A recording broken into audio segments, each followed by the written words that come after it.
Assalamualaikum dan selamat pagi semua. Terima kasih kepada yang join hari ini 19 September. Sangat-sangat laju waktu berjalan. 19 September kita dah masuk Q4 lah, quarter 4, menghampiri quarter 4 of the year, nak masuk tahun 2026 dah. Okay. Sambil-sambil saya approve yang mana yang join, kita macam biasa. Hari ni kita start pukul 10 tepat dan kita habis pukul 11. Hari ni kita bersiaran langsung live di dua tempat lah. Satu di Google Meet dan satu lagi di TikTok pun ada. Cumanya yang di TikTok you tak boleh nampak saya punya slide lah. Pada yang join saya punya Google, you nampak lah saya punya slide. Saya punya sharing always mesti ada slide. Kalau tak ada slide tu bermakna saya tak boleh nak buat slide dah. Contohnya last week saya di China kan, so saya tak boleh nak nak buat slide dah. Sekejap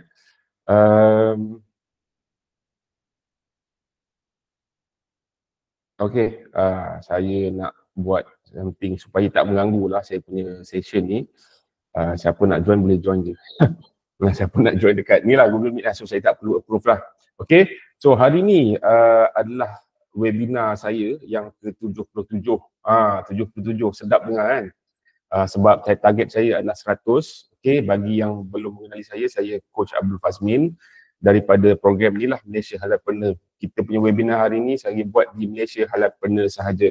So kita akan buat webinar pelbagai topik setiap hari Jumaat jam 10 dan 11. Melainkan ada beberapa isu yang tak dapat dielakkan macam last week, saya buat hari Sabtu. Suppose hari Jumaat. Sebab line di China tak clear lah, tak clear untuk saya buat sana 4G sahaja. Saya terima lah, bukan sana 5G banyak, tapi masa tu saya terima 4G sahaja, so line tak clear, so saya tak boleh buat live lah. Okay, so ini adalah webinar ke-77, so saya ada dalam 22 lagi lah, 22 lagi webinar untuk achieve target saya 100 topik. So topik saya adalah berkaitan bisnes, halal dan food safety, persijilan halal. Benda tu sangat-sangat penting sebab this is a global punya thing lah, halal.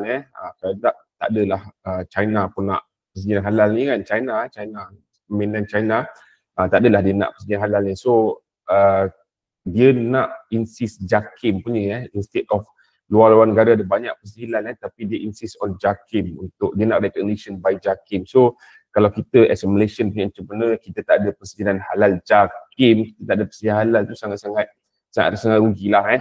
Melainkan you punya produk ni memang tak ada related to halal food apa ke kan. Then it's okay lah. Okay, so topik hari ni saya nak discuss tentang cara buat rancangan perniagaan pro lah, professional punya.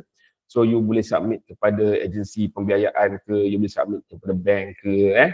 So yang ni ada part 4. Okay, sebelum tu kalau ada saya punya voice tak clear, tolong beritahu. Saya punya voice tak clear, tolong beritahu di ruangan komen, ruangan chat. Kalau you ada soalan pun you boleh tanya di ruangan chat, ruangan apa semua ni you boleh tanya. Okay. Dan saya punya sesi webinar ni memang setiap kali saya buat, saya akan save.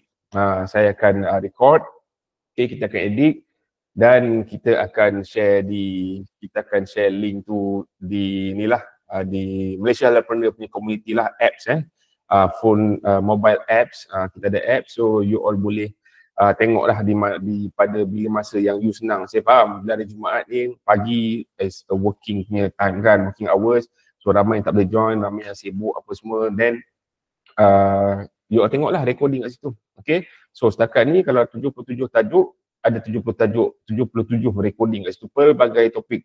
Mostly halal sebenarnya saya dah buat mostly lah, sebab tu halal ni kurang. Awal-awal dulu saya buat banyak pasal halal. Food safety pun banyak juga dah buat. Okay, so saya banyakkan tentang bisnes sebab pada saya, peribadi saya lah, mungkin ada orang berpendapat lain, you punya sistem halal ataupun food safety takkan boleh sustain bila mana you punya bisnes tak stable. Maksudnya you bisnes pun balik lagi kan, jadi susah lah you nak manage halal dan food safety persijilan. Okay, Okay, sorry. Tak stable. Okay, tadi saya nampak raise hand Cik Aris kot. Raise hand. Kalau ada soalan boleh tanya terus Okay, terima kasih join Cik Aris, Firdaus, Syafiqah dan Miss Fauta. Thank you for joining. So, okay, saya punya ni kita boleh jalan Okay, so cara buat rancangan perniagaan ni kenapa saya buat adalah disebabkan saya ingat dah obsolete dah benda ni. Benda ni 20 tahun dulu kot saya dengar pasal banyak kursus buat rancangan perniagaan. Tapi bila saya pergi training baru ni ada yang tanya pasal macam mana nak buat rancangan perniagaan Cakap okey lah saya buat.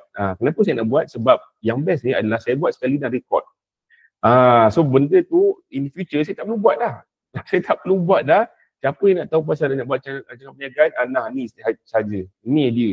Okay. Dan saya buat recording dan untuk Malaysia Entrepreneur saya bagi template siap-siap.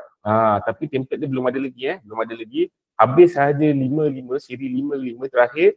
Saya akan buat satu folder di Malaysia Entrepreneur tu. Kat sini adalah semua template yang you boleh editable lah. You boleh edit ikut you punya business punya activity, business nature, and then you submit lah.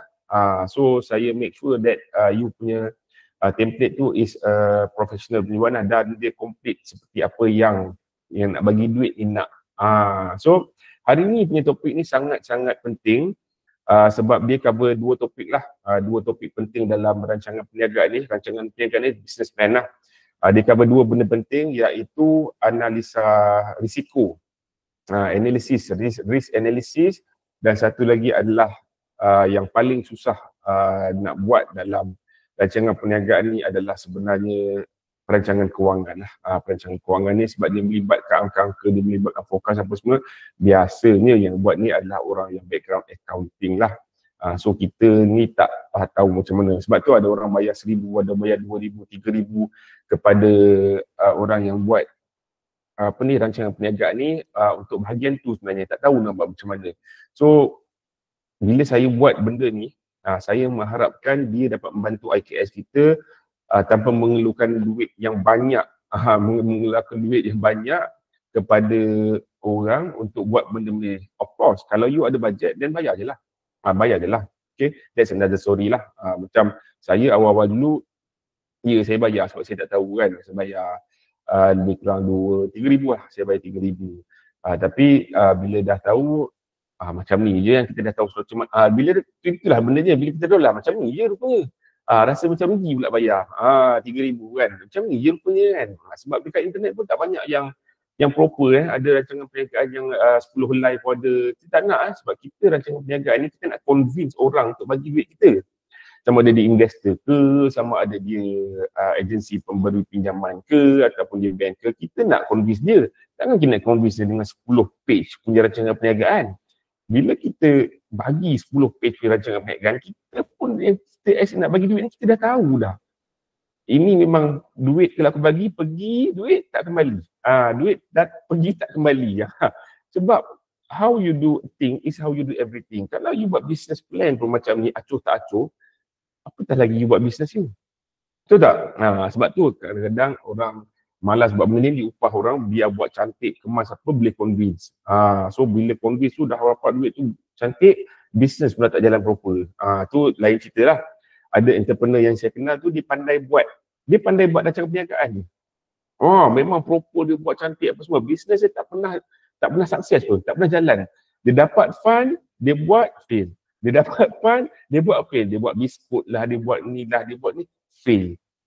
Tapi dia punya income dia adalah ni cari investor, cari grant apa semua. Itu kita panggil grantpreneur lah, grantpreneur. So itulah penting rancangan perniagaan Business you fail tapi you manage to get money. Ni bukan cerita kita menipu ke apa, bukan, jangan tipu lah Tapi itulah saya nak bagi tahu pentingnya rancangan perniagaan ni. Penting yang kita buat proper sebab that is the first impression yang kita bagi kepada yang nak bagi kita duit ni. That is the first impression. Okay.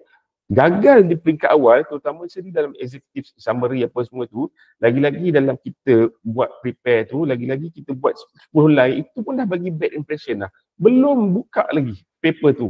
Sebab tu saya penting, tebal, itu benda penting.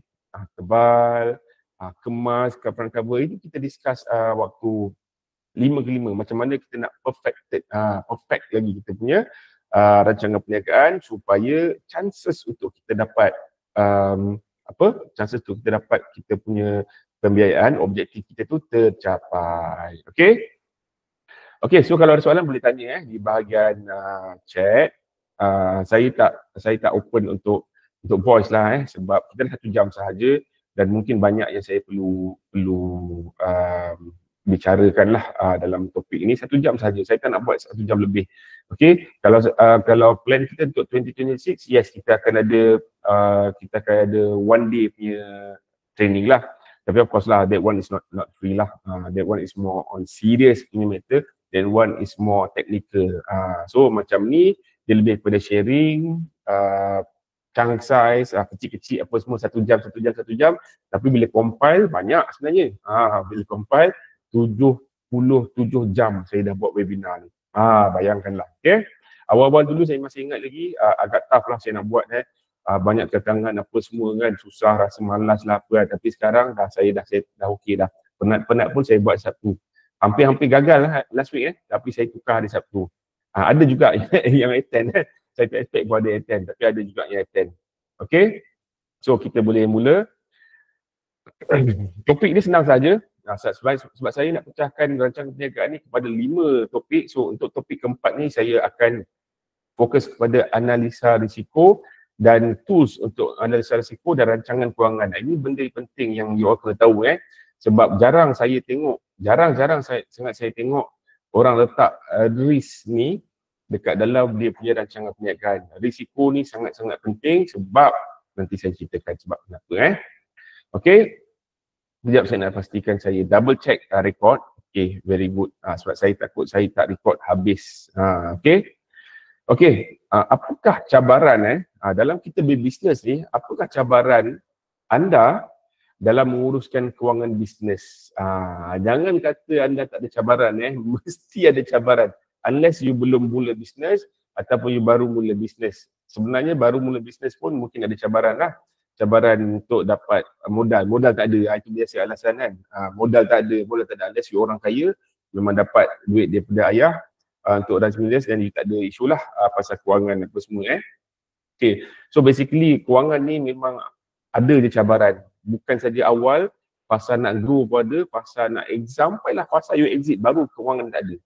Sebenarnya sampai you dah exit, you jual ke you apa barulah you tak ada masalah kewangan. Sebab dia mesti ada. Dia mesti ada isu kewangan terlebih kewangan pun ada isu juga sebenarnya. Baru saya jumpa kawan saya dia kata duit tak ada masalah, ada duit pun masalah juga.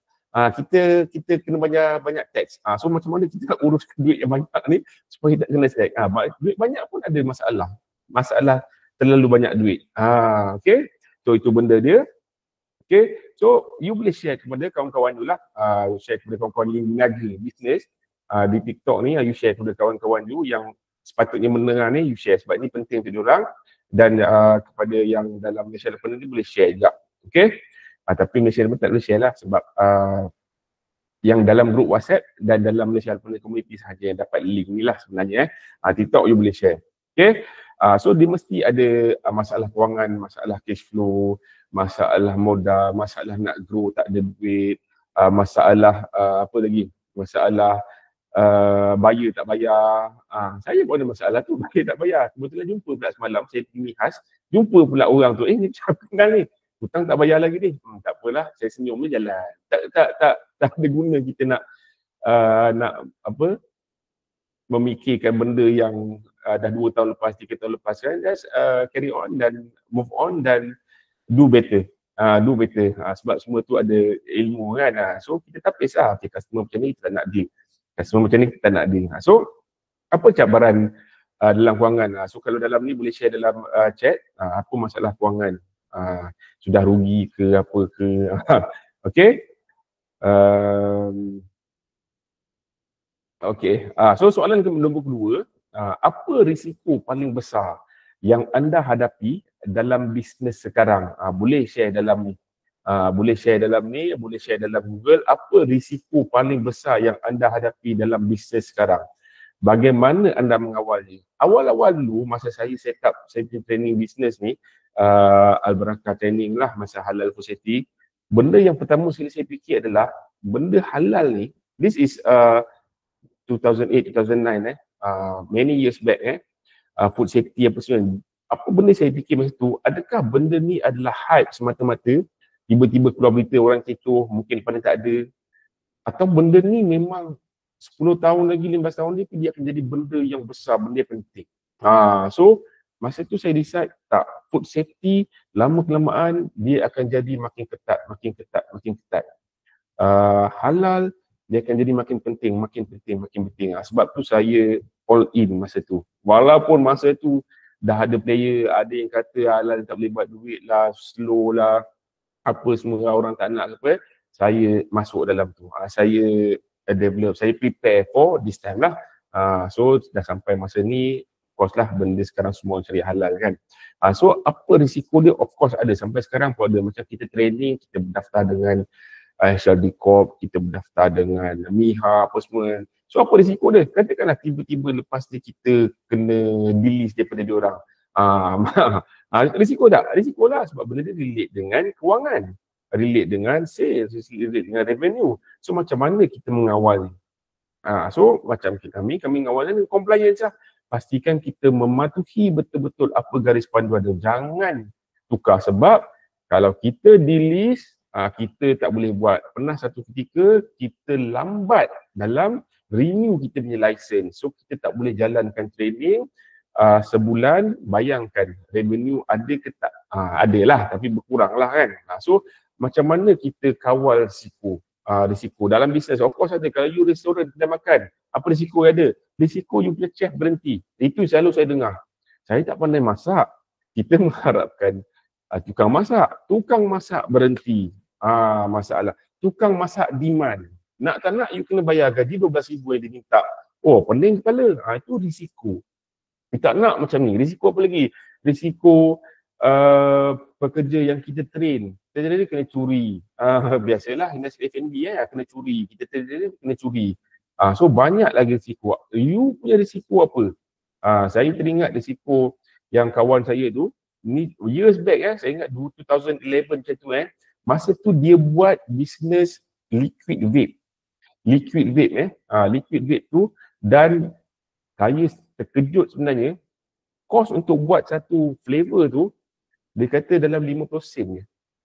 50 sen. Dia jual harga sebotol RM50. RM50. RM100 pun ada. Sebab dia jual di pasaran Europe, pasaran US, pasaran luar negara. So jual dalam USD. Tapi kos sebenarnya 50 sen. Tapi saya pergi kilang dia masa tu bukan untuk sebab vape, untuk dia buat kilang air. Kenapa you buat kilang air? Sebab dia kata vape ni, dia rasa, ni 2011 dia rasa tak boleh kekal lama. Mungkin KKM makan ban, mungkin KKM makan buat regulation, mungkin akan ni, mungkin ni. So waktu tu dia dah fikir dah. Now kita dah dengar bahawa vape bakal di ban sepenuhnya. Kan? KKM kan? Bakal. So itulah risiko risiko yang kita dengar. Masa tu dia dah pandang ke depan dah. Memang yes boleh buat sekarang, tapi tak selama-lamanya. So dibawa duit tu, dibawa pergi bisnes lain. Macam itulah kita kena kawal risiko. Okay. Alright, so saya nak recap sebelum kita going further. Of course kita recap dulu. Part 1 kita dah pergi kepada pengenalan rancangan perniagaan. Apa tu rancangan perniagaan? Rancangan perniagaan ni you buat untuk apa? Adakah untuk internal? Adakah untuk you cari investor? Ataupun you nak pergi ke pembiayaan, bank, agensi apa semua ni. So benda ni semua dia berbeza lah. Dia berbeza, okay? So part tu apa yang saya cover adalah ringkasan eksekutif. Macam mana nak buat ringkasan eksekutif yang orang baca tu terus dia terpesona. Tak perlu tengok belakang pun dia dah tahu dah. Dia dah tahu dah gambaran keseluruhan you punya bisnes ni boleh pergi. Boleh pergi okay yang dia nak invest. Ingat dia orang tak ada masa nak baca you punya 50 page punya ni satu persatu. No. Itu pengalaman saya lah. Kata kita orang tak baca pun sebenarnya. So saya nak tahu sebenarnya apa yang coming project you sebenarnya. Berapa sale projection yang akan datang. Dia nak tahu you boleh bayar ke tak sebenarnya duit dia ni. Itu yang dia nak tahu. Bayar with interest. Boleh ke tak? 3 tahun, 5 tahun ni boleh bayar ke tak? Itu yang dia nak tahu. Sebenarnya Okay. So Part tu latar belakang perniagaan, analisis pasaran. Dia nak tahu, you tahu ke tak bisnes you tahu tak market you ni macam mana. Okay, diorang belum tentu tahu. Yes, tapi dia nak tengok you tahu ke tak. Sebab diorang invest ni sebenarnya bukan kepada bisnes you. Dia invest kepada you as individu. Kalau dia tengok you pun macam tak tahu, walaupun bisnes model cantik, kan, dia tak akan invest. Sebab dia tengok siapa dia punya kepala dia, siapa dia punya business driver yang akan bawa benda ni, kan. Okay, so part 3 adalah kita ceritakan cerita-cerita pasal produk dan perkhidmatan. Apa produk, macam mana you present dia punya produk dalam dia punya papers tu. Kemudian apa strategi pemasaran ni, macam mana nak you punya strategi pemasaran dengan sekarang ni banyak kompetitor. Gantung kalau you kata you punya business ni, we are the only one in the world right now. Okay, ataupun you masuk pasaran yang dah buku, orang jual bakery, you pun nak jual bakery je. Okay, apa strategi pemasaran you? How are you differentiate from the current market now? Macam tu, kan.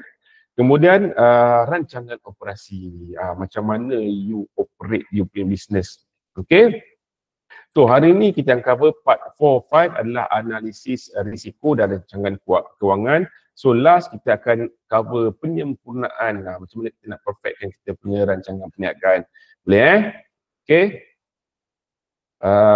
Okay, so kenapa dua elemen ni, analisa risiko ni dan rancangan kewangan ni perlu ada dalam you punya business, you punya proposal lah, ataupun business plan ataupun rancangan perniagaan, RP kita panggil. Dan saya tengok banyak yang tak ada, kebanyakan tak adalah, saya rasa below 10% yang saya tengok tak ada benda ni, kan. Dan bila saya jumpa dengan orang yang meluluskan benda-benda ni, dia kata benda ni penting. Inilah benda penting, analisa risiko dan rancangan. Sebab apa, kan? Sebab, okay, dua benda ni. Kita tengok apa Warren Buffett kata.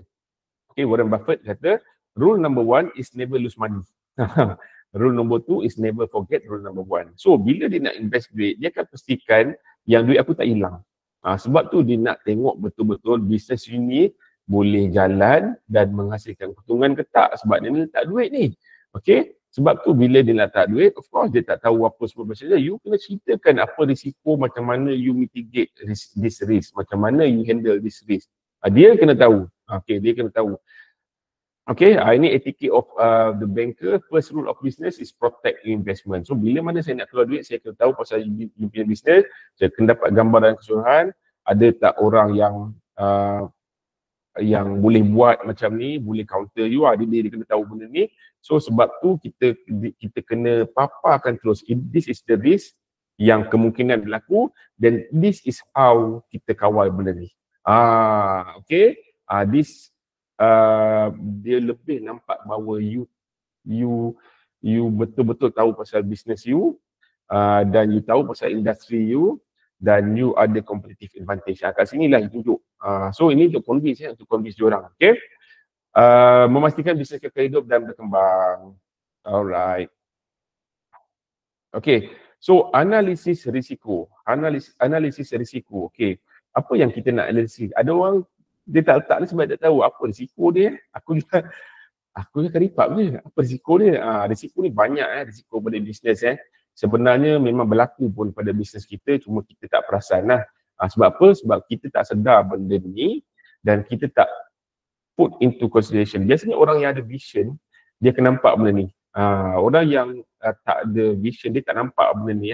Dia jalan, and then dia enjoy. Tiba-tiba kompetitor baru masuk, dia jam. Sebab alamak, kenapa sekarang bisnes tak boleh? Dulu aku buat duit, best je kan, sekarang tak boleh. So dia tak nampak, dia ingat dia je berniaga. Orang lain tak boleh berniaga lah.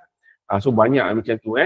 So risiko ni boleh datang daripada pelbagai segi lah, pelbagai sudut, pelbagai bentuk, pelbagai cara, bergantung pada industri. Namun begitu, ini adalah 7 yang common lah, 7 yang common, general punya type lah. Okay, so kalau production ni produksi atau pengeluaran produk lah. Kalau you buat produk, okay, ada banyak. Contoh weather, banjir.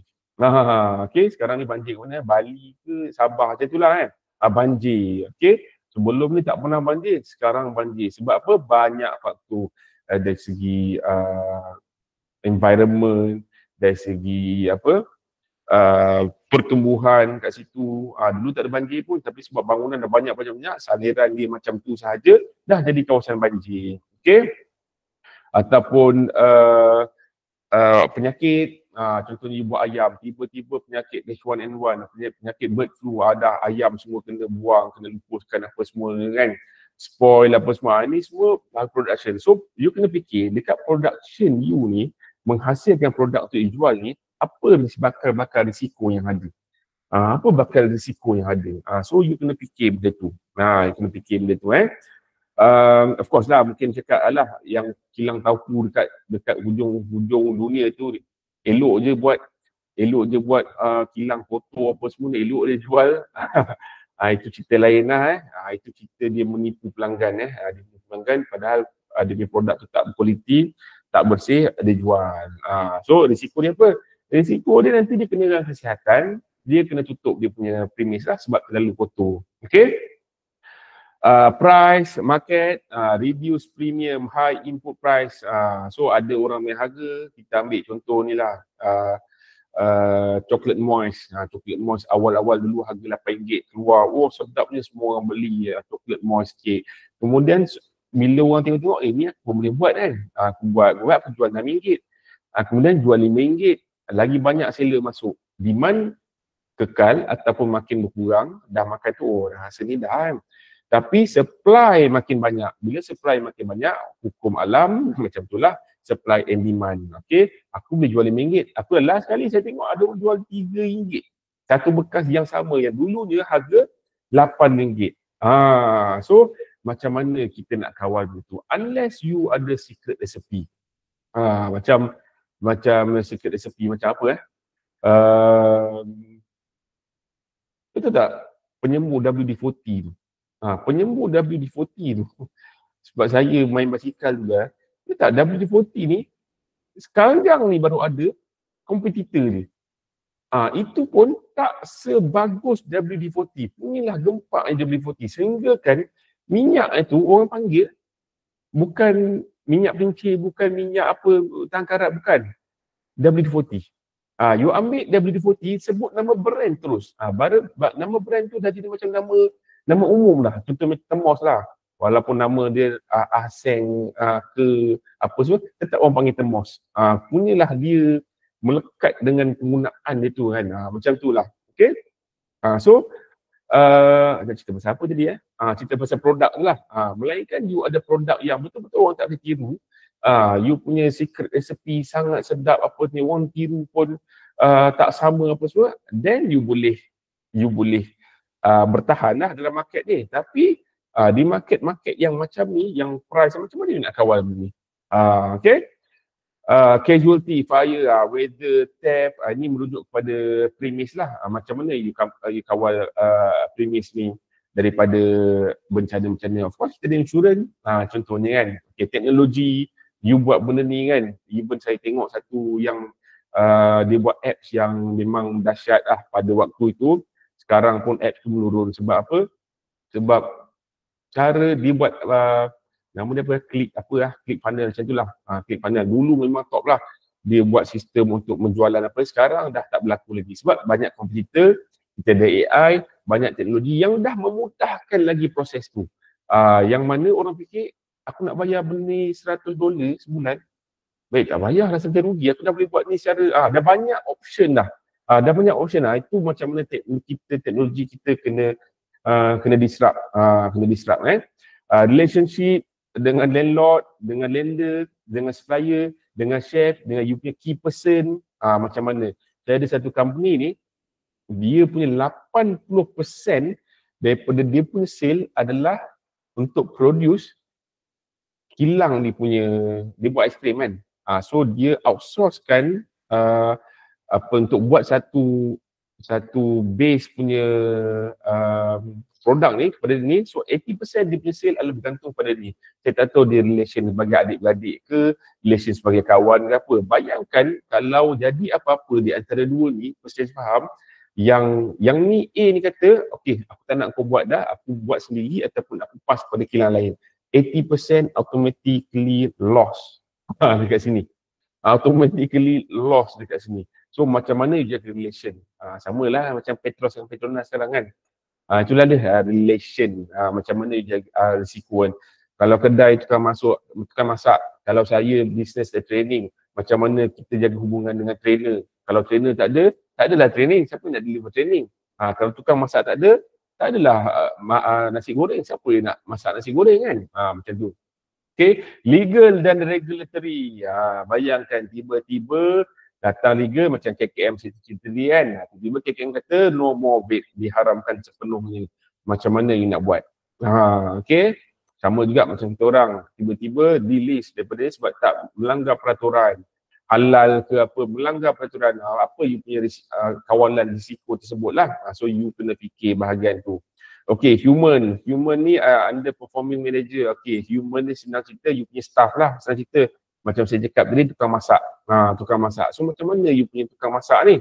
Macam mana you nak kawal risiko ni? Kawan saya ni dia isu dia masalah tukang masak lah. Tukang masak demand, tukang masak nak ikut cara dia, kepala sendiri, tukang masak ni lah, tukang masak lah. Sekali dia buat apa? Senang cerita, aku buat central kitchen. Aku buat central kitchen, dia perlu pegang key person, betul-betul kena jaga key person dia di central kitchen sahaja. Yang mana dah pergi kitchen, produk-produk yang dah pergi kitchen ni, quality, standard apa dia boleh jaga. Tak payah nak hire chef yang power, konon dia hotel, tak payah nak ni. You hire foreigner Bangladesh pun boleh, asalkan ada SOP. Sebab most of this ingredient, rasa apa semua, being handled by our central kitchen. Dia perlu jaga betul-betul kualiti ni semua di central kitchen saja. Yang ke sana ni tinggal jalankan saja. Maksudnya dia adalah low value punya worker lah. Low value punya worker ni adalah yang perlukan panaskan, hidang, apa tu. Dia tak perlu masak. Kualiti semua di-handle pada tu. So macam mana kita handle benda ni lah. Kalau macam kita training, of course, kita tak nak, bila kita terlalu depend pada kita punya key person tu, kita terlalu depends pada dia, kita tak boleh nak ada full control lah. Kita tak boleh ada full control. Sebabnya apa? Sebabnya kalau dia minta gaji RM10,000, katakan walaupun rate sekarang RM7,000, saya nak RM10,000. Sebab dia tahu apa? Company tak boleh run tanpa dia. Bisnes kita dalam masalah. Ataupun kita depend kepada individu dalam sini, kita depend kepada license. Itu adalah benda-benda yang high risk. Sebab kalau lesen ni kena revoke, macam mana? Macam mana dengan duit saya? Saya dah labur dah beri. Berapa persen revenue yang contribution daripada bisnes yang ni yang melibatkan lesen ni? Berapa? Kalau more than 60% ke apa, itu kalau tak ada lesen ni macam mana? Sebab lesen ni bergantung pada, contohnya lah, you kenal orang dalam, you kenal orang ni, you kenal orang ni. Kalau tiba-tiba orang dalam tak ada, yang ni dia bagi lesen kepada orang yang dia kenal, you macam mana? Sebab tu benda ni adalah benda yang berisiko. So kita tak nak, kita kena cari cara macam mana kawan ni. Pada saya senang je, kita make sure benda ni even.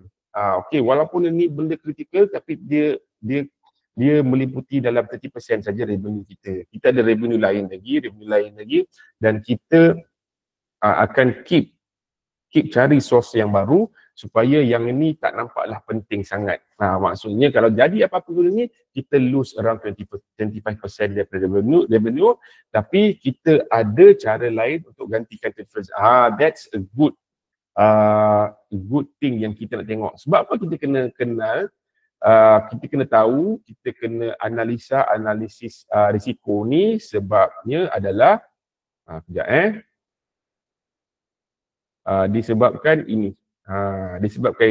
Okay, kita kena kenal pasti risiko.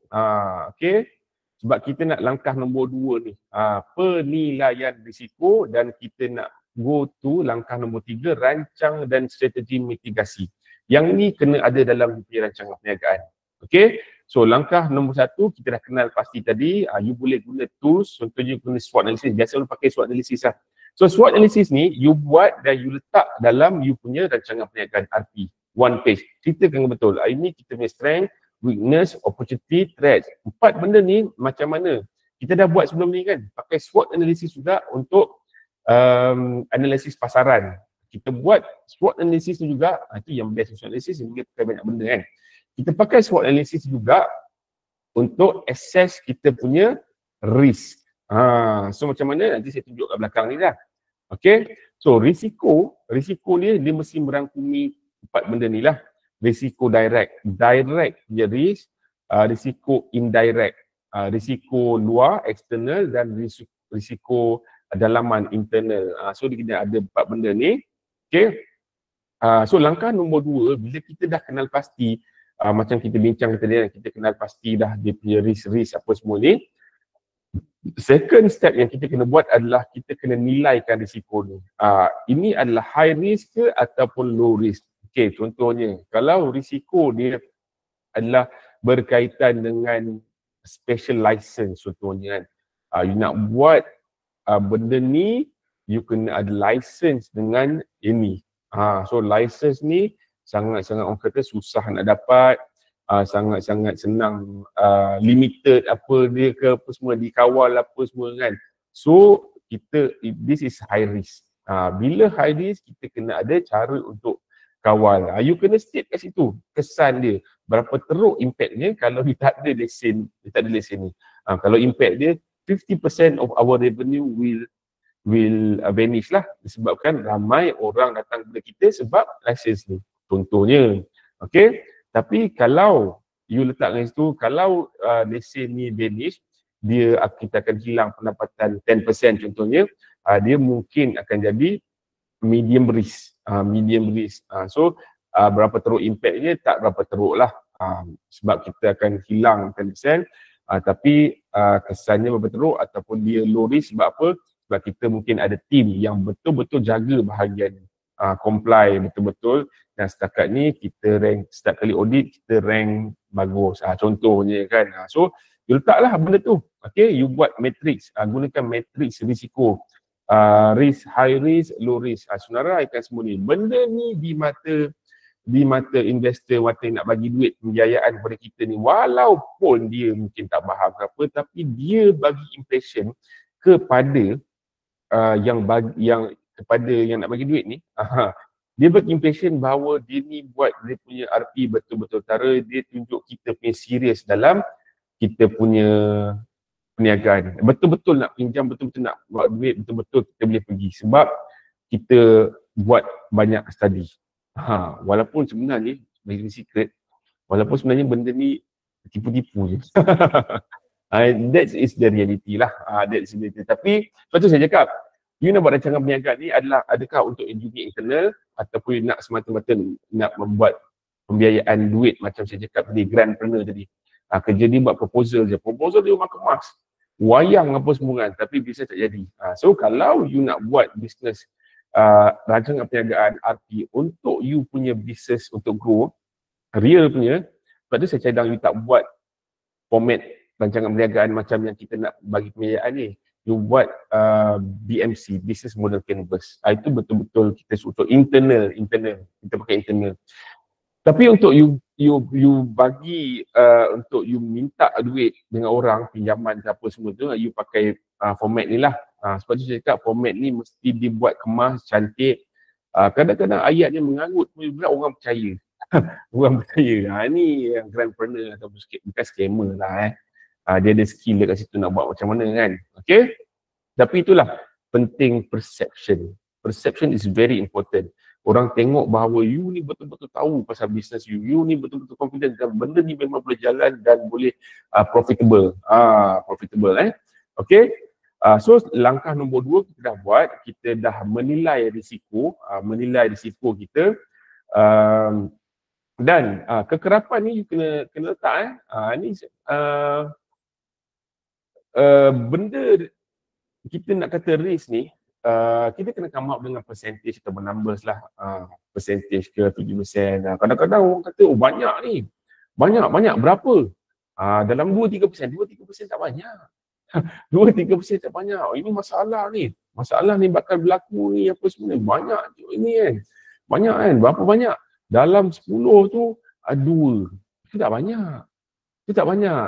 So bergantung pada you punya industri bergantung pada you punya business. You yang nilaikan, bukan saya nilai. You nilaikan. Saya nilaikan yang mana saya tahu bisnes saya. You nilaikan untuk bisnes you. Macam mana dia memberi risiko pada bisnes you dan apa impact, besar ke sangat impact yang diberi kepada bisnes itu you yang nilai sendiri. Okay, so last adalah rancangan strategi mitigate. Macam mana kita nak mitigate, kita nak kawal kita punya risiko ni. Benda ni pun you kena tunjuk. Okay, you tahu dah risiko ni. Macam mana you nak kawal? Kawal ni ada 4 benda. Okay, sama ada you elak, avoid terus. Macam mana you nak elak benda ni? Okay, macam mana you nak kurang? Risiko tu ada. Tak boleh nak elak. Tapi you boleh kurangkan risiko tu dengan you implement 1, 2, 3 benda ni. Contohnya, risiko cawangan ni ada kan? Risiko kita punya kualiti makanan tak sama. 3 cawangan ni tak sama. Itu risiko dia. Jadi dia akan memberi impact kepada branding contohnya kan. So macam mana nak kurang risiko, you produce SOP, you buat satu center kitchen. Kalau 3 kecil sangat lah nak buat center kitchen lah. Biasanya 7-8 untuk buat center kitchen lah. Okay, kurangkan risiko lah. Macam mana kurangkan risiko adalah ni lah. Quality is managed by satu tempat. Ataupun you assign QA ke untuk pantau semua ni yang feedback apa semua, so you boleh reduce kat situ. Okay, ataupun you pindah risk ni transfer. Contohnya kita ada banyak kompetitor ni, kompetitor. Instead of you jadi kompetitor pada diorang is a risk, why not you tukar compete sebagai risk, you tukar kepada opportunity. Jadi collaborate pula. So ada tak risiko? Tak ada. You pindahkan risiko tu jadi opportunity pula. Instead of you compete, you collaborate dengan diorang. You collaborate. Macam mana kita boleh collaborate? Collaborate ni mungkin kita buat satu event yang kita share database. You jual lah you punya. Saya jual lah saya punya. Database sama, produk yang sama. Tapi mana yang dekat-dekat lah. Mana yang tak dekat-dekat lah. Tapi jangan main kotor. Maksudnya harga maintain sama. Sama. Tapi kalau you dapat lah. Itu rezeki lah. Saya dapat lah. Harga sama. So, orang choose tu bukan by harga. Orang choose by brand, by selesa, by presentation apa semua. So, instead of compete, you collaborate. So, itu macam mana you transfer lah risiko tu. Okay? So, ada risiko yang you boleh accept. Mungkin risiko ni of course lah, business tak boleh lari dari risiko, betul tak? Okay? Ada risiko yang you kena accept. Okay, risiko contohnya memang tak, biasanya yang tidak boleh dikawal yang kita terima ni adalah kita tidak boleh dikawal. Biasanya tak boleh kawal ni adalah internal ke external? External tak boleh kawal. Kita tak payahlah pening kepala. Tukar kerajaan. Kita daripada dapat lesen, dapat kontrak, tak dapat kontrak langsung. Tukar kerajaan. Macam tu kan. So benda tu kita kena terima lah. Kita kena terima. Sebab tu kita kena tengok bila revenue kita, jangan revenue kita tu bergantung kepada orang yang kita kenal. Dia lah bagi projek. Okay. Bila dia bagi projek, boleh. Revenue yang datang dari situ adalah project based, project revenue. Tapi kita kena ada dalam company kita kena ada active income. Active income ni tak bergantung pada individu. Biasanya dia open to public lah. Contohnya kalau kontraktor, dia buat renovate rumah, direct kepada direct customer. Tapi yang project based, dia pegang ada kenal orang ni, ada dapat kontrak besar kat sini, ada kontrak, itu project based income. Tapi tak ada projek-projek ni terus company lumpuh, tak ada. Sebab apa? Dia boleh sustain dengan projek-projek yang kecil ni. Projek-projek baiki tandas, projek-projek tambah tandas, projek-projek gantung signboard, yang kecil-kecil ni lah, dia boleh survive. Projek-projek buat renovate, tambah extension apa semua, dia boleh ni. Ni active income, aktif, apa jalan-jalan. Akan ada setiap bulan akan ada. So projek kecil. Tapi once datang projek-projek besar ni, tak. Jangan kita mengharapkan pada income yang projek saja. Projek. Tak ada projek, tak ada lah. Tak ada. Orang ni tak ada kat dalam dah. Dia kat luar dah. Dah kena melobi lagi.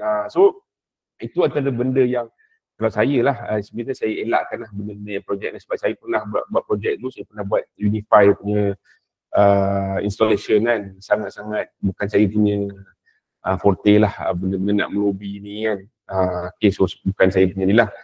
Tough. Okay, so saya saya suka bisnes yang kita kepada direct kepada consumer terus lah. Tak ada mengharapkan listing, tak ada mengharapkan ni kena ni lah, kena buat tu lah, kena ni lah, tak ada. Okay, okay. So kaji balik apa risiko you ada, senaraikan daripada ikut tadi production ini senaraikan semua tu, and then dinilaikan risiko tu adakah high risk ke, low risk ke, kemudian you rancang macam mana you mitigate, and then you put on you punya risk analysis paper. Okay, sebab kita nak buat rancangan perniagaan ni, by the end of habis 5 rancangan perniagaan ni, kita kena saya masukkan template, you all dah kena ada lah benda tu kan, you all sepatutnya dah boleh buat dah, mengajar pun dah, template ada buah, ada dah, terangkan pun dia. Kalau tak boleh buat lagi, tak tahulah, mungkin memang tak lebih bahawa memang you kena bayar orang lah, bukan saya tak buat, you bayar lah, cari accountant, tolong buatkan rancangan perniagaan. Kalau saya adalah kenal orang buat, tapi you deal direct lah, fee dia, saya tak tahu lah, dia boleh charge fee lah sebab dah you tak nak buat. Okay, so ni contoh kalau kita dah buat SWOT analysis. Okay, contohnya you tengok sini okay, di TikTok tak nampak kan. Kotak biasalah, SWOT analysis, strength, ada weakness, ada opportunity, ada threats. Okay, so strength ni internal lah. Biasanya strength ni ada internal. Dia memang internal lah biasanya, kekuatan. Strength ni tak ada kat luar. Kalau kat luar masalah, sebab external you tak boleh kawal. Strength ni adalah dia sepatutnya berada internal yang kita boleh kawal. Okay, internal characteristic that provide a business with an advantage over others. So kita punya strength sepatutnya adalah risiko kepada kita punya kompetitor. Okay, kena faham kita punya strength adalah risiko kepada kompetitor. Okay, so contoh kita punya kekuatan adalah brand recognition, kita punya branding kita, brand loyalty, kita dah ada ramai follower apa semua ni kan, financial position, strong financial, committed workforce, kita ada tenaga kerja yang padu, tapi dia bukannya berkekalan selamanya. Tengok apa jadi pada brand recognition ni bila dia adalah risk bila mana satu brand ni dia take sides tau. Kita ambil contoh Starbucks, bila mana dia take side kepada Israel, isu Gaza Israel ni, apa jadi dekat Starbucks Malaysia. Saya personally dulu memang selalu Starbucks menjadi pilihan, dah 2 tahun dah saya tak beli. Saya ada beli sekali, itu pun di China. Dah cari dah kopi, jalan-jalan mana aku nak minum ni kan. The only brand yang saya try, banyak ada kopi, tapi risaulah kan, tak halal apa kan. The only brand yang saya pergi adalah terpaksalah Starbucks, itulah di China tu sekali saya beli. Terpaksa, itu pun bila minum sana tak sedap, rasa susu lebih kan. So macam tu lah impact kepada brand dia tadi. So salah siapa? Salah internal kan? Internal. Sebab internal tu kita tengok weakness, negative brand reputation, internal characteristic that put a business at disadvantage. Sebab apa? Sebab you buat sesuatu. Restoran tak jaga kualiti, basuh pinggan di lopak belakang kedai, kotor, viral, brand kena. Siapa yang buat? Adakah external kompetitor yang buat? Tak, internal yang buat sendiri. You punya staff yang buat sendiri. Okay. Intellectual property, yang ini you boleh kawal. IP apa semua, cost advantage, you ada buying power, mungkin you dengan persatuan you dapat harga yang lebih murah, you ada relation yang baik dengan supplier, you boleh dapat pembelian yang bukan cash, you dapat 3 bulan ni consignment ke apa semua kan. So benda-benda macam inilah kekuatan you. Tapi kekuatan kena ingat internal kekuatan dia boleh jadi kelemahan juga. Bila mana you tak kawal internal. You boleh kawal internal. Okay. So weakness macam mana pula? Weakness ni lah poor product quality. Ini internal benda-benda ni sebenarnya boleh kawal. Tapi ramai orang tak nampak dan tak kawal. Poor product quality, poor service, inexperience in demotivate workforce, poor quality management. Benda-benda ni adalah yang menjahanamkan kita sendiri. Bukan kompetitor yang menjahanamkan kita sendiri. So ni adalah risiko-risiko yang kita kena senaraikan. Okay? Opportunities. Lepas kita buat analisis ni, SWOT analisis ni, kita kena senaraikan macam mana kita counter. Pakai nombor 3 je lah. Pakai nombor 2 dulu. Di high risk ke low risk apa semua. Kemudian nombor 3, apa yang you buat adalah you senaraikan macam mana you mitigate this risk. Okay, opportunities adalah external. Kita tak boleh kawal opportunity ni. Changing in customer, consumer preference, new technology. Ni adalah threat ataupun dia adalah bukan threat dia opportunity, tapi dia adalah risiko juga kepada you.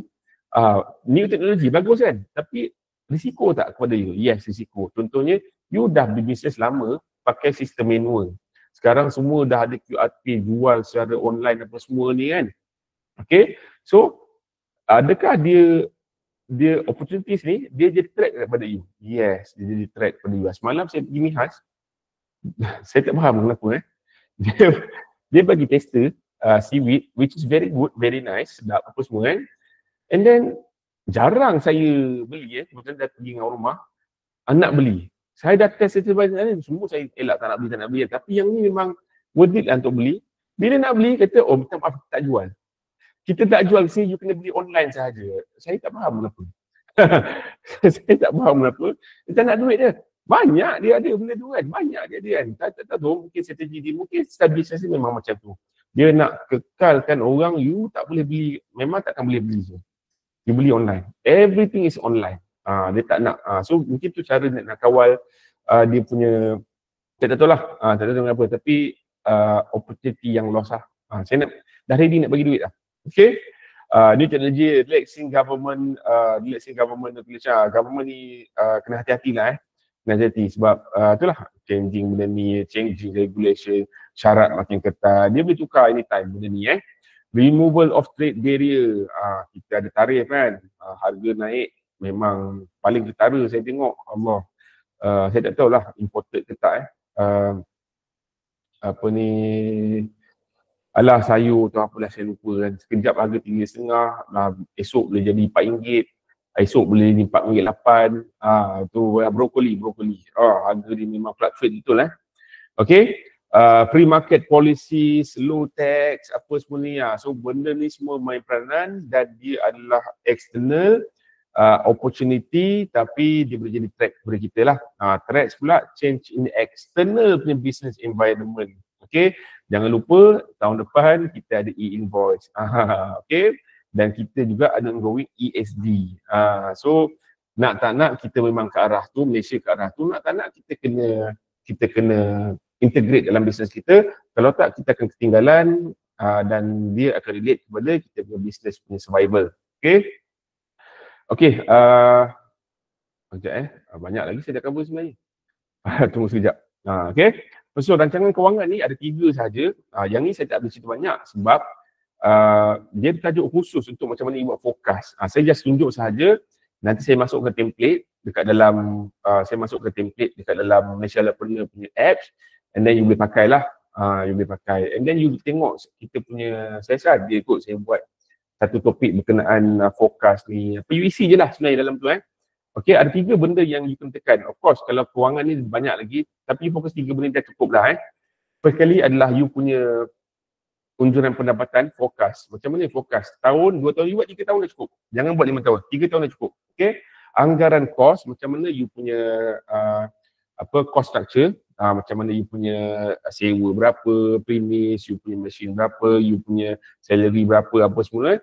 And then you punya cash flow. Macam mana you punya cash flow monthly. Ini adalah unjuran. So kalau you dah ada existing punya database, you boleh letak situ lah, lagi kuat lah you punya proposal sebab you dah existing, bukan startup punya ni lah. Bukan startup company. So ini adalah contoh unjuran pendapatan atau forecast lah.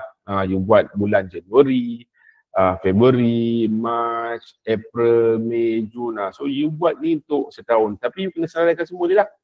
You kena senaraikan ni. Yang mana merah ni adalah yang you nak minta. Kenapa you minta 500,000? Kenapa you minta 1 juta? Sebab ini. So ada kat sini 1 juta, dekat merah ni taruhlah 1 juta situ. Kemudian dia akan jadi ni. Biasanya nanti saya masukkan template ni dalam Malaysia Entrepreneur. Okay, Tapi bukan exactly macam ni lah. Ni just for the sake of saya buat webinar. Tapi dia punya format tak lari benda ni lah. Tak lari benda ni. So basically dalam ni semua formula lah. Formula you masukkan benda ni. Of course yang ni you kena masukkan lah. Perbelanjaan, pengurusan apa semua you kena masukkan. You masuk actual value jangan masuk ikut suka-suka hati. Masuk actual value, nanti dia akan come up sendiri dengan dia punya ni, sebab mostly ada formula. So saya akan bagi template dalam Excel, you boleh gunakan ni untuk you punya own business, existing business yang sekarang ni, dan you boleh guna acah-acah untuk rancangan perniagaan pun boleh. Tapi this is actual yang kita pakai lah. Memang untuk business, real business kita pakai benda ni lah. So ni fokus ni adalah unjuran ni apa agak-agak lah di masa dalam setahun ni macam mana dia punya kewangan kita reality tak. Reality mungkin lebih, mungkin kurang. Kita tak tahu apa faktor. Mungkin pada pendapat kita, pandangan kita rasa kalau kita buat marketing ni of course lagi naik. Rupa-rupa buat marketing lagi tu. Macam tu. Kita buat ni, jualan ni, rupanya ada kompetitor pula kat sini dia bagi lagi murah. Dah jam, kita kena ubah. Itu normal dalam bisnes. Tapi ini adalah unjuran lah. Secara cantiknya kita harapkan dia jadi macam ni. Okay. Anggaran kos. Anggaran kos ni adalah nombor 2. Dia bukan nombor 2 lah sebenarnya, you boleh buat mana-mana dulu lah. Tapi yang penting 3 ni kena ada dalam macam perniagaan you all. Okay, kos belian. Apa you punya kos yang terlibat dalam you nak produce hasil you ni? Apa kos terlibat? Berapa kos yang you kena keluarkan tahun pertama, tahun kedua, apa semua ni. Dan kalau you start up, you akan letak sekali lah. Kalau you betul-betul start up, you tahu sekali lah kos untuk penubuhan syarikat apa sih letak lah. Okay. Kemudian pembelanjaan pengurusan ni melibatkan you punya OPEX lah, operation expenditure, iklan, ada ketak, sewa kedai, utility, gaji pekerja, statutory punya payment, EPF SOCSO, yuran apa semua you kena masukkan dalam ni. You kena masukkan semua ni, and then kita dapat cost untuk first year, kita dapat cost untuk second year. Ini just letak je, nombor angka merah ni letak je dia sikit lah sebenarnya. Sebab tu nak kena bahas sikit ni, contoh tapi yang kalau dalam template saya bagi tu, you letak actual lah yang you punya. Takkan promosi pengiklan 2,200 untuk setahun kan, iklan apa ni kan. Kalau sebulan logik lah kan, 2,200 kan, takkan lah. Benda ni kan, kalau kosong logik, kalau sikit logik lah, tapi kena tengok lah, okay. Dia tak ada nak cakap logik tak logik, tapi itulah sewa kedai, 1,000 kedai apa 1,000 kan, setahun, okay. So kena ni bulanan, tapi untuk tahun pertama bulanan, okay. So untuk bulanan 9,290 ni logik lah, So you letak actual ni, saya tak tahu you punya business owner, saya tahu saya punya business, saya tak tahu you punya business owner. Dia tak ada exact betul ke salah ke, tak ada. Dia berdasarkan you. Cuma you kena letak di tempat yang betul lah. You kena letak betul. So saya punya template ni saya akan bagi sekali dengan lagi detail lah. Walaupun 3 benda ni you kena letak dalam, wajib ada dalam tu. Tapi kalau you nak bagi extra boleh. Saya punya apa template saya bagi tu lagi detail daripada ni lah.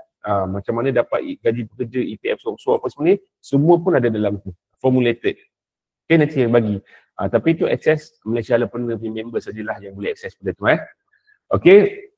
Aliran tunai, cash flow ni pula sangat penting. So aliran tunai, cash flow ni lebih kurang macam ni lah. So dia nak tengok macam mana kita punya aliran tunai, cash flow ni. So aliran tunai, cash flow ni, dia paling penting sekali dia punya monthly tu kena positif. Kat bawah ni. Ni kena positif. Okay, dia kena positif. So you buat je, dia dari January, February, March, April setahun ni, you tunjuklah dia kena positif lah. Okay, so buat benda tu apa semua So benda ni semua adalah template, you just letak saja. Benda ni yes, kena ada dalam macam perniagaan dan dia memberi persepsi juga kepada yang nak memberi kita duit ni supaya tahulah, oh you ada proper punya ni lah, complete kita punya rancangan perniagaan ni complete. Sebab tu saya panggil tajuk dia adalah profesional, bukan biasa, bukan 10 helai punya rancangan perniagaan Okay, so rumusan daripada hari ni BSSC adalah pemberi pembiayaan ni dia ingin tahu sebenarnya keupayaan kita untuk membayar semula wang yang dia bagi ni plus profit. Untuk keupayaan kita ni untuk membayar balik dia punya ni, dia kena make sure bahawa bisnes kita ni memang boleh jalan, sustainable pula tu. Sebab tu dia nak tahu bahagian ni macam mana kita rancang kewangan dan macam mana kita mitigate risk.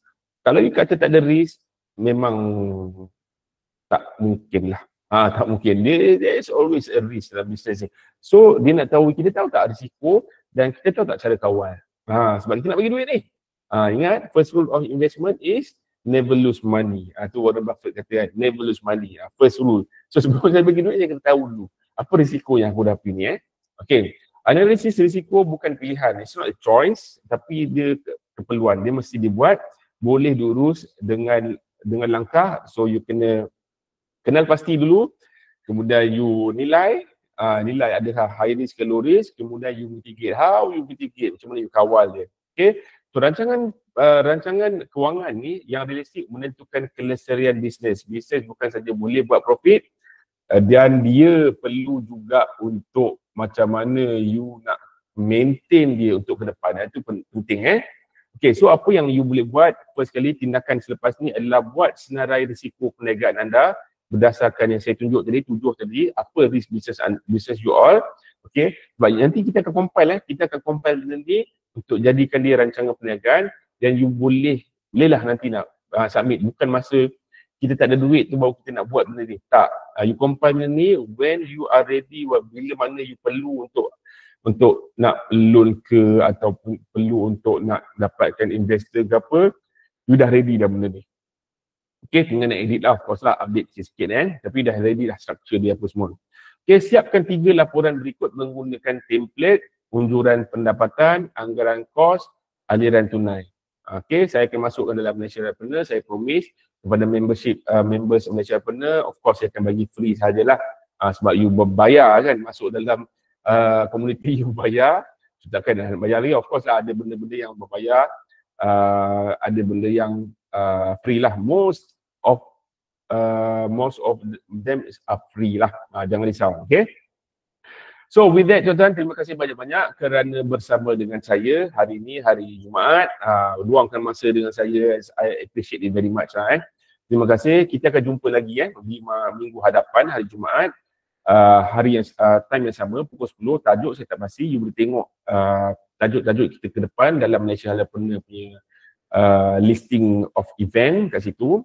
Produk sekarang dia panggil produk kat situ ada event, you tengoklah. Sampai tahun depan saya ada topik kat situ sampai tahun depan. Okay. Terima kasih banyak-banyak. Ada soalan tak? Hari tu ada soalan. Selalu time habis ni orang bagi soalan. Okay, sekarang tak ada. Okay, terima kasih banyak-banyak. InsyaAllah kita akan jumpa lagi di masa akan datang. Take care and bye-bye. Terima kasih Puan Rohayu, Syafiqah, Firdaus, Tuan Haris. Terima kasih.